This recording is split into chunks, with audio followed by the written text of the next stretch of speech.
Good morning all of you. सुप्रभात प्यारे बच्चों।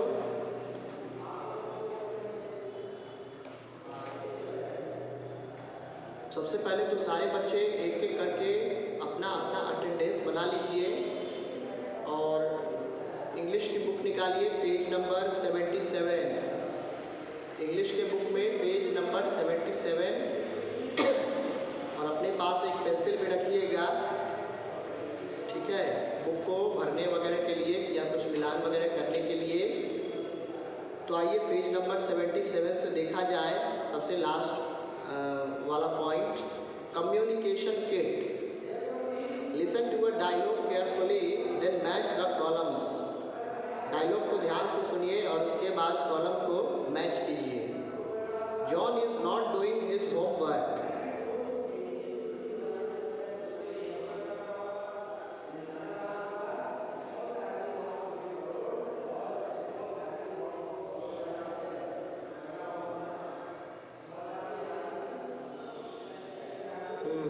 John is not doing his homework, इसका क्या होगा? डी का 1 का 1। चलिए इसको बनाइए। किडिंग, किडिंग मतलब कि वो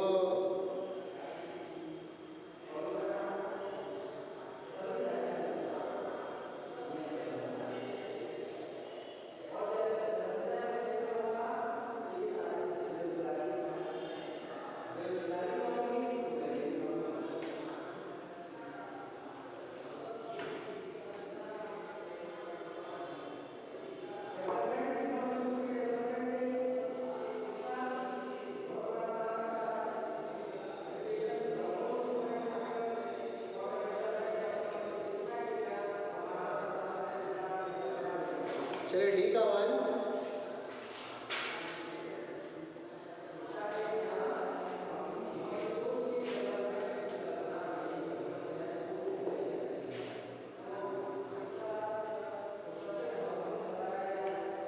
मिस्टीरियस, इसका हो जाएगा ए।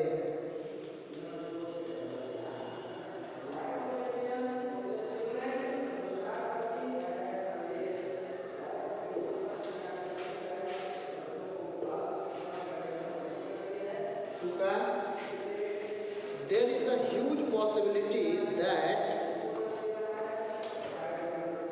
the universe may never blow up. Universe कभी ब्लो नहीं हुआ होगा। The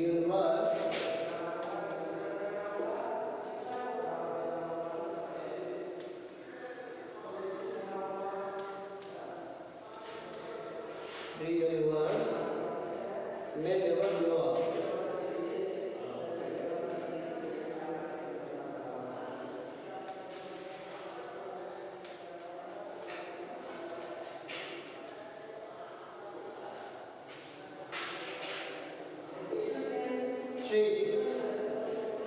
John doesn't want to take any chance. To take any chance. 3.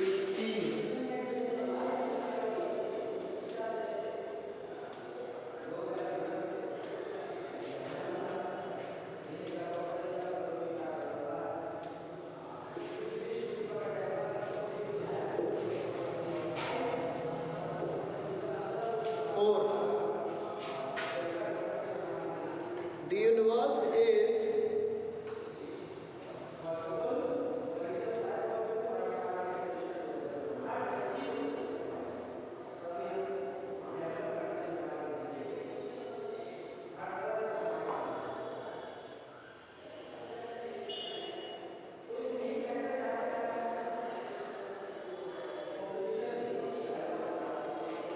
because the universe is expanding.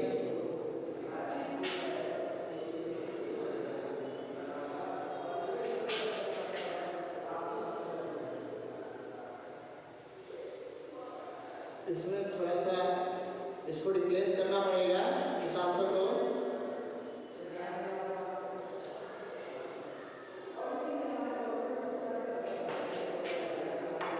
Because the universe is expanding.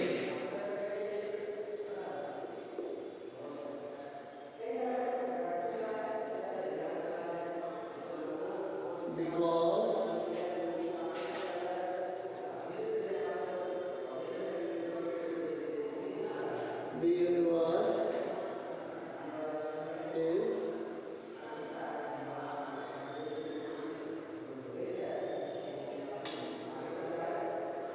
Expanding. 4 का the universe is mysterious, रहस्यमयी है। ए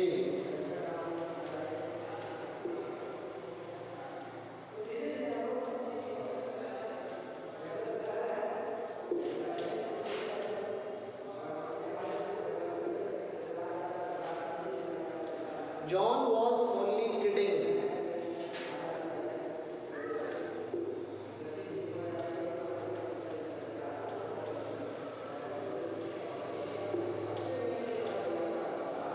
Kidding. ठीक है, तो इसको आप लोग कॉपी कर लीजिए।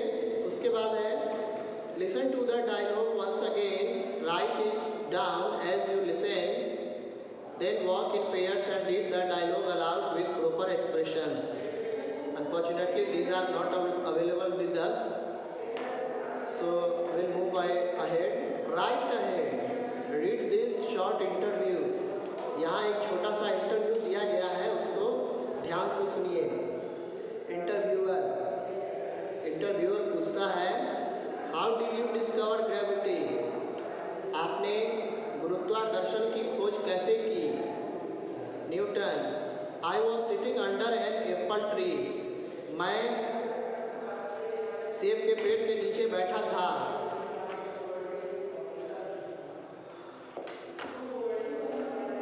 When an apple fell on the ground, I thought there must be some force that pulled it downwards. और न्यूटन कहते हैं कि जब एक सेब नीचे ज़मीन पर गिरा पेड़ से टूटकर, तो मैंने सोचा कि पृथ्वी में अवश्य ही कोई फोर्स होगा जो इसे अपनी ओर खींचता है या आकर्षित करता है। I called it gravity. मैंने इसे ग्रेविटी नाम दिया, गुरुत्वाकर्षण। Interviewer, what is your future plan? आपका फ्यूचर प्लान क्या है? Newton, my future plan is to explore gravity मोर।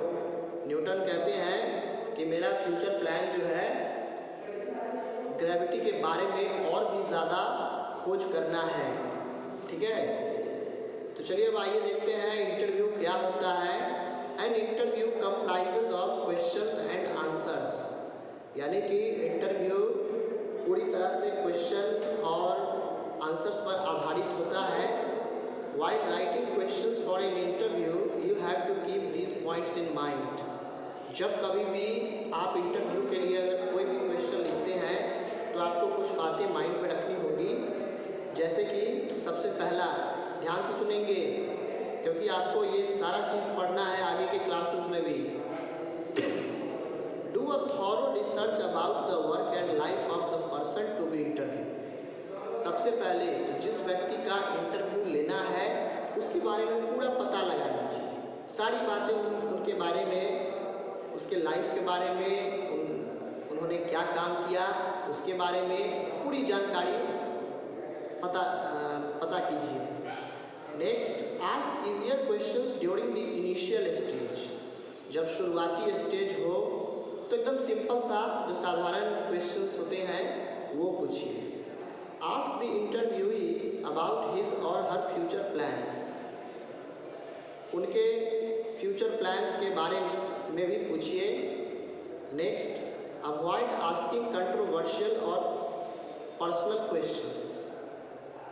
ऐसे क्वेश्चंस जो व्यक्तिगत हो या जो कंट्रोवर्शियल हो, कंट्रोवर्शियल मतलब कि विवादित, ठीक है, तो वैसे क्वेश्चंस नहीं पूछने चाहिए। चलिए उसके बाद है, imagine that Albert Einstein has just won the Nobel prize in physics. कल्पना कीजिए कि अल्फ्रेड आइंस्टीन जो है हाल फिलहाल ही उन्होंने फिज़िक्स के क्षेत्र में नोबेल प्राइज़ जीता है। You are suppose to take his interview. आपको उनका इंटरव्यू लेना है। Use the information given in the chapter about the work and life of Albert Einstein to write down questions you would like to ask him in the interview. ये जो informations इस chapter में जो दिए गए हैं उनका यूज़ करते हुए एल्बर्ट आइंस्टीन के वर्क और लाइफ के बारे में क्वेश्चंस जो है पूछिए इंटरव्यू में उनसे। राइट 5 to 6 क्वेश्चंस और उसके बाद 5-6 क्वेश्चन आप खुद तैयार कीजिए। जैसे हिंट्स, यहाँ कुछ क्वेश्चंस दिए गए हैं, आप इसके बेस पे समझ सकते हैं कि क्वेश्चंस का पूछने का क्या तरीका होना चाहिए। पहला, how do you feel after winning the Nobel prize? Nobel prize जीतने के बाद आपको कैसा महसूस हुआ? Next, would you like to tell us about your future plans? क्या आप अपने भविष्य के प्लान के बारे में हमें बताना चाहेंगे? Next, how is mister Einstein at home? Mister Einstein घर पर कैसे रहते हैं? Can you describe any quirky habit of yours? क्या आप कोई विचित्र सी आदतें अपने बारे में बता सकते हैं? उसके बाद है, take an interview of your favourite science teacher. आपके जो सबसे पसंदीदा साइंस टीचर हैं, आप उनका इंटरव्यू लीजिए। Right 5 to 6 questions in your notebook before taking the interview. Interview लेने से पहले आपको 5-6 क्वेश्चन जो है तैयार करना है इसी बुक में से।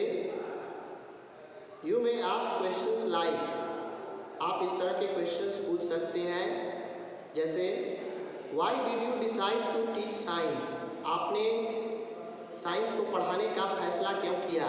दूसरा सब्जेक्ट भी आप पढ़ा सकते थे। What do you like the most about science?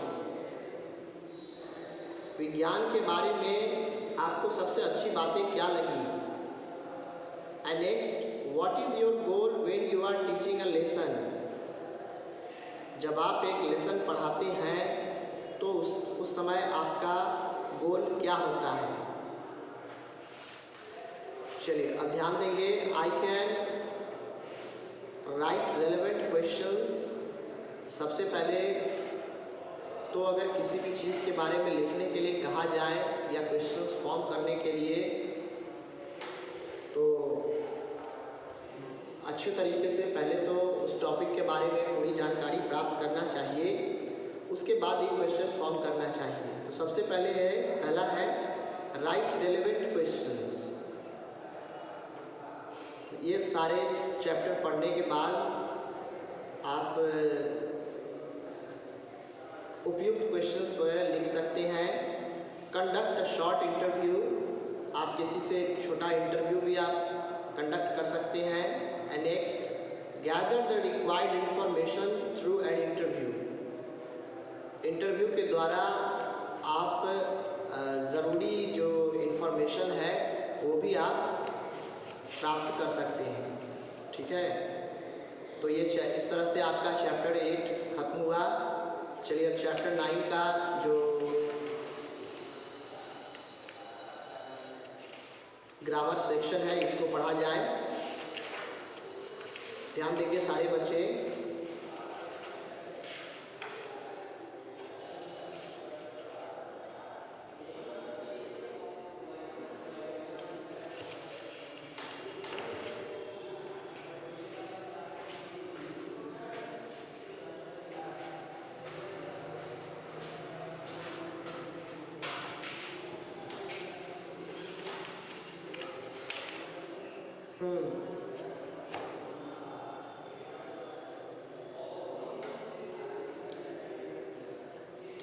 चलिए read these sentences. Page number 85 निकालिए। एक page number 85, read these sentences. इन वाक्यों को पढ़ें। If this war only cleared away dot dot dot. Cleared away को यहाँ पर हाईलाइट किया गया है। But 4 young oysters hurried up. Hurried up को dot dot dot, hurried up को यहाँ पर हाईलाइट किया गया है ग्रीन कलर से। The words highlighted above are phrasal verbs. ऊपर जो वर्ड्स को हाईलाइट किया गया है उसे फ्रेजल वर्ब्स कहा जाता है। You already know that phrasal verbs are. What phrasal verbs are? हम पहले ही फ्रेजल वर्ब्स के बारे में पढ़ चुके हैं। Let's quickly revise them. फिर भी एक बार इसको क्विकली रिवाइज किया जाए, आखिर ये क्या होता है, what a phrasal verb is actually. चलिए, a phrasal verb is a combination of words, a verb and a preposition और a verb and an adverb which when used together take on a meaning different than the meanings of individual words. Phrasal verbs verb और preposition का या verb और adverb का एक समूह है जिसे एक साथ यूज करने पर उसका मीनिंग जो है लिटरल मीनिंग से चेंज हो जाता है। ठीक है, चलिए, तो यहाँ कुछ क्वेश्चंस दिए गए हैं, इसको शुरू किया जाए। और ब्रैकेट में फ्रेजल वर्ब्स भी दिए गए हैं, 2 phrasal verbs. What we need to do, we need to choose one of the correct option. Okay, choose the correct phrasal verb from the options given in the brackets. Bracket में जो phrasal verbs दिए गए हैं उसी में से एक सही फ्रेजल वर्ब को चुनकर इन खाली जगहों को भरना है। ठीक है, so the first one is dash when speaking in the class, stand up when speaking in the class. जब कभी भी आप क्लास में बोलते हैं तो खड़े हो जाएं, खड़े होकर बोलें। B1 का 1।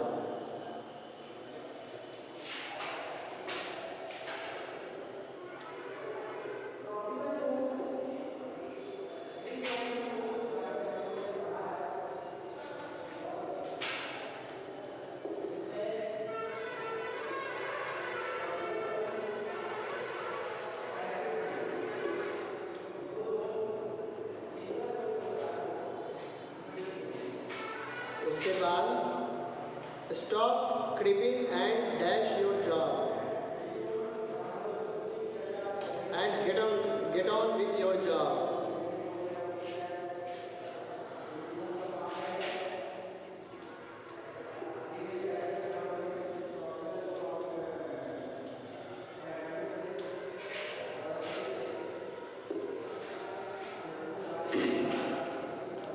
Dash your shoes before you enter the house.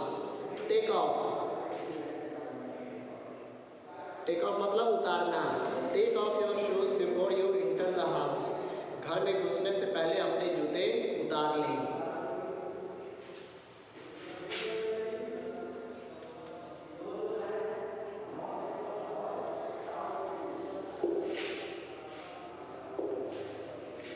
Next, we might have to dash our vacation by 15 days. Put off. We might have to put off our vacation by 15 days.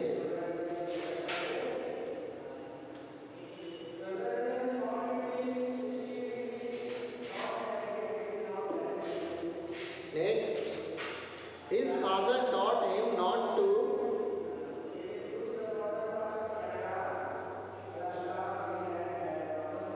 look up to people with less money.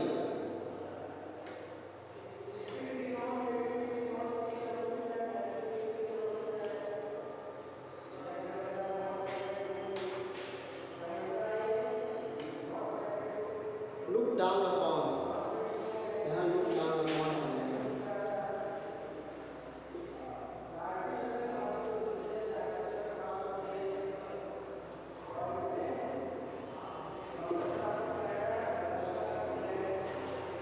Next, can I dash for a cup of coffee? Can I drop in?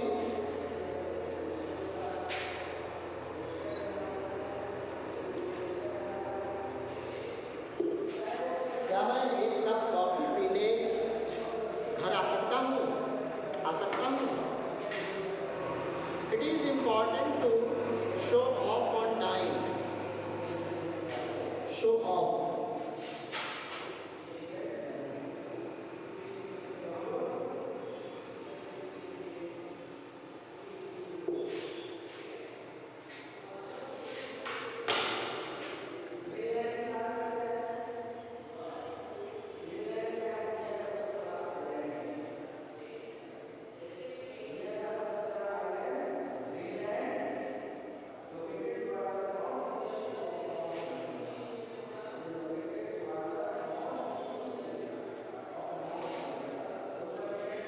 चलिए उसके बाद है B2, add prepositions or adverbs to the given verbs।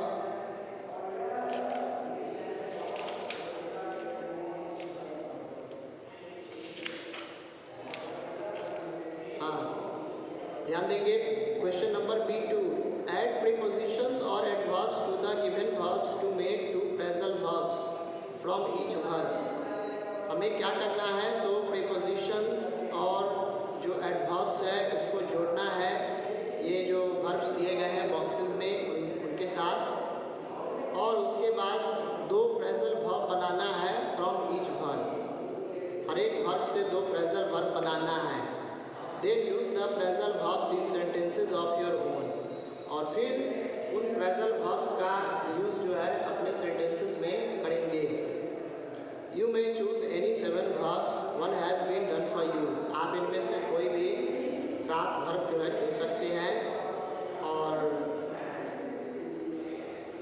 ऐसा कर सकते हैं।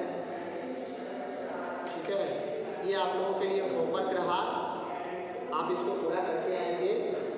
ठीक है,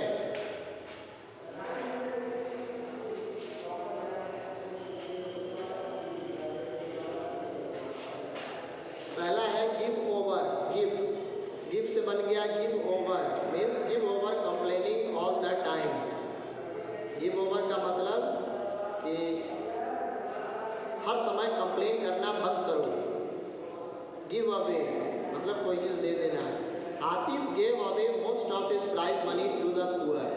आतिफ ने अपने अधिकांश पुरस्कार में जीते हुए पैसों को गरीबों में बांट दिया। ठीक है,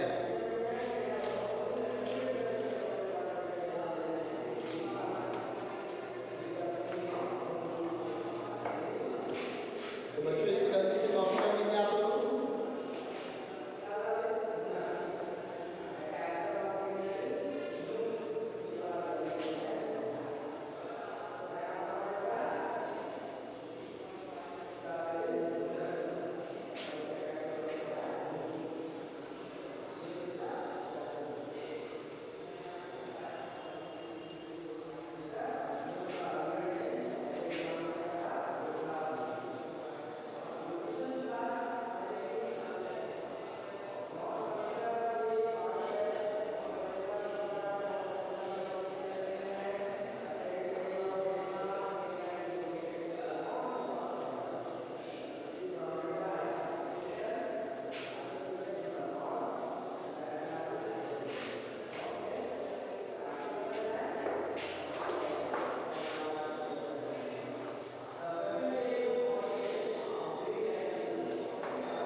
चलिए बच्चों, आज के लिए इतना ही।